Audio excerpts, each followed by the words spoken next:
Andrew Kenneth Fretwell, who is the founder of the Inner School of Alchemy, which sounds absolutely fabulous, Andrew. And you've got a number of tools that you use in order to help people. One of them is evolutionary astrology, and then we've got gene keys and body work. So I'm going to ask you to just give us a brief understanding of what those things are. Okay, wonderful to be here, Kirsten. Really enjoyed chatting with you. We've been chatting already just before this, so it's been fun. I guess before I go into the tools, I really need to talk about like the big picture, and because the big picture is really important to understand. So the big picture is that we are immortal souls in a physical body. Our immortal souls are free, but our physical body carries patterns. It carries patterns from our childhood, but it also carries patterns from memories, genetic memories in our bloodline. Basically, in our DNA, we carry, so much, okay?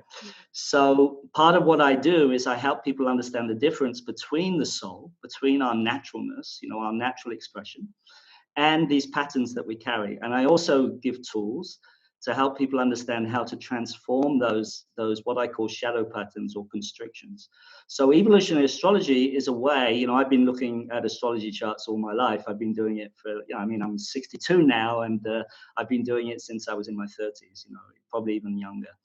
And about 6 years ago, I read a book on evolutionary astrology. And once I read that book, I could suddenly see the chart in a whole new way. It completely opened up for me, and so now I can look at a chart and I can really see very, very clearly, what the soul is attempting to teach the personality in a way, and so I use that. And then I also use something called the Gene Keys, which is something I've been involved with for 8 years. I know the founder of that. He's a fellow Brit. His name is Richard Rudd, and he's created this wonderful profile that shows you the wounding patterns of your ancestors, and that you carry that in your DNA. And so I use that as well because it shows you the childhood wounding patterns from birth up until 21, and it's very specific, very, very powerful.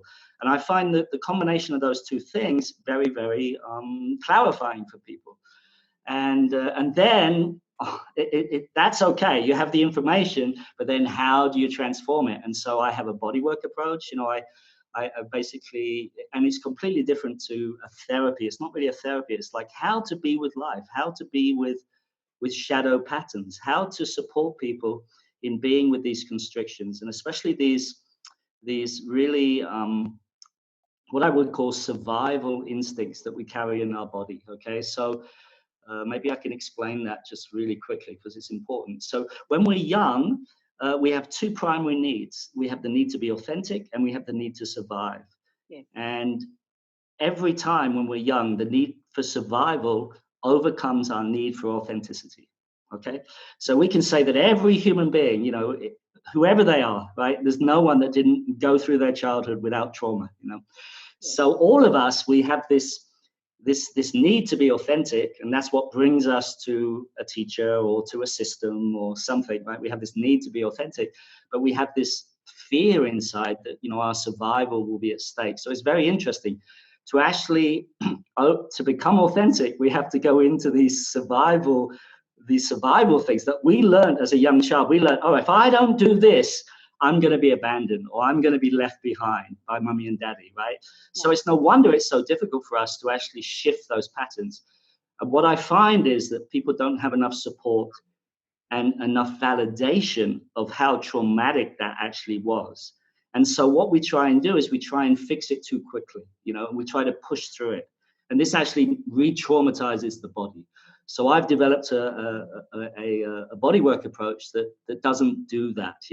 Just yesterday I was doing a session for someone, and she said, oh, I've tried so many times, and I could see, look, I said, we have to make sure we don't traumatize your child. And she started crying, when I said that, and she had incredible breakthroughs because she felt that the child in her was honored by my touch, And this is my main work, actually, is to bring more gentleness into this evolutionary movement. More gentleness, more validation, more deep acceptance of what it is to be a human being. That's a long description, I know. I hope it's clear. Did No, I did think it it's feel clear for you? yeah, yes. So our repetitive patterns, Yeah. is it fair to say that they're based a lot on fear? Um, that we're so scared of not doing the thing that enables us to survive that we then lose our authenticity, our true self. Is that a fair comment? Yeah, and what we have to realize is that that is stored in our memory. That's stored in our ancestral memory. That's in our DNA. So every human being carries DNA inside, and DNA doesn't carry your bloodline information or your family. It goes all the way back to the Big Bang. So this is something talked about in the gene keys. That our DNA, not only does it hold all of our past, but it also holds potential for the future. It's an incredible substance, DNA. So and that's in the physical body, and we tend to forget that. So there's a lot of teachings out there that are about changing your thoughts, which is very powerful. But I find it doesn't get down into the body. It doesn't actually get the body to deeply relax. So these survival needs that we're carrying genetically and we're carrying from our family, and you, like me, you were raised by parents who went through 2 world wars, or grandparents and parents who went through the war. So the message many of us got when we were young is, don't be vulnerable, be really strong, because you never know what's going to happen in life, right? So um, so that's a big programming. But you're absolutely right. It's the fear of losing the body, okay, that is actually stopping us stepping into our potential, I would say, because we can't maintain our potential without going into the shadow, without going into these fears. Because guess what? Our ancestors didn't face them. Some of them did, but not all of them. Mostly not all of them, right? So basically what we're doing is we're repeating these patterns over and over again, and especially from our family, from our immediate family. So a lot of my work is helping people learn how to become authentic and learning how to embrace the patterns they inherited from their family so that they don't pass it on to their children.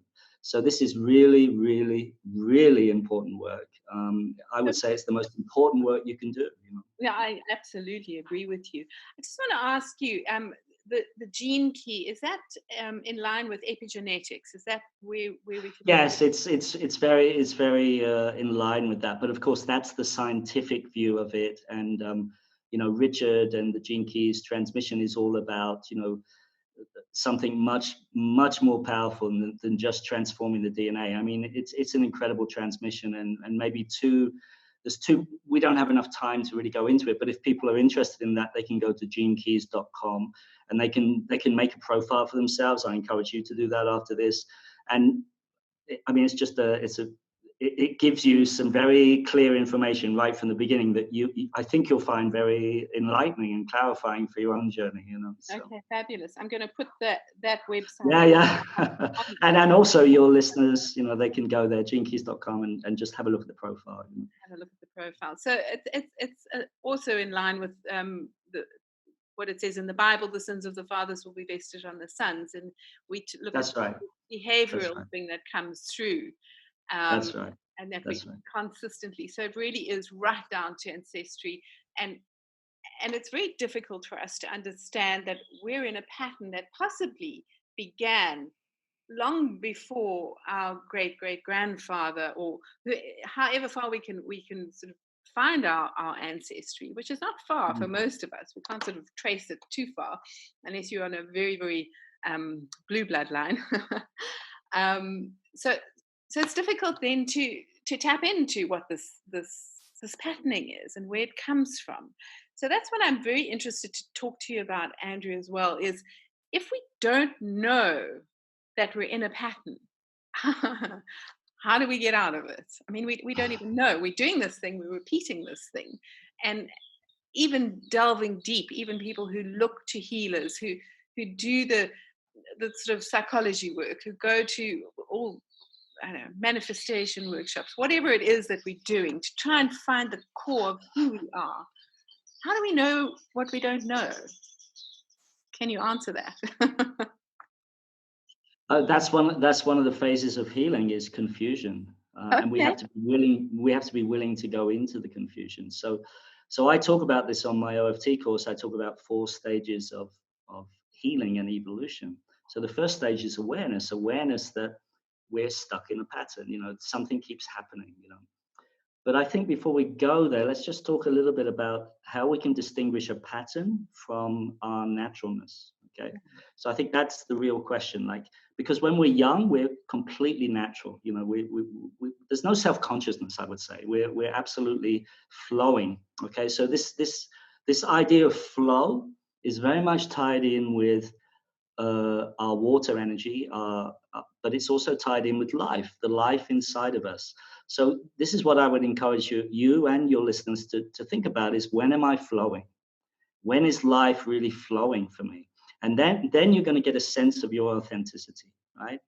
And then you're just going to bump into situations where you suddenly stop flowing, where something constricts, and you feel like it may be an external trigger, like an injustice, for example, or someone says something about you that's not true, and immediately your flow stops. It becomes constricted, Right. right? Have you noticed that in your life? Oh, absolutely. Yes. Okay, so that's the pattern. Whenever you stop flowing, that's a pattern, and that's a golden opportunity, because what we tend to do then is we either go outside ourselves and we blame something out there, or we blame ourselves. We say, "Oh, there's something wrong with me right now." Yes. Yeah. And these two things, this is what I want you and your listeners to understand, is that those two things, blaming the outside or blaming yourself, stop you actually breaking through and starting to transform that pattern. So how do we transform it? We have to accept that constriction. We have to actually accept that feeling of constriction. And when we start to accept it, that constriction feels loved. Okay. All right. That's It feels loved because you try to see these constrictions as unloved parts of yourself. I mean, they're deeper than that. They're unloved parts from your ancestry, actually. right.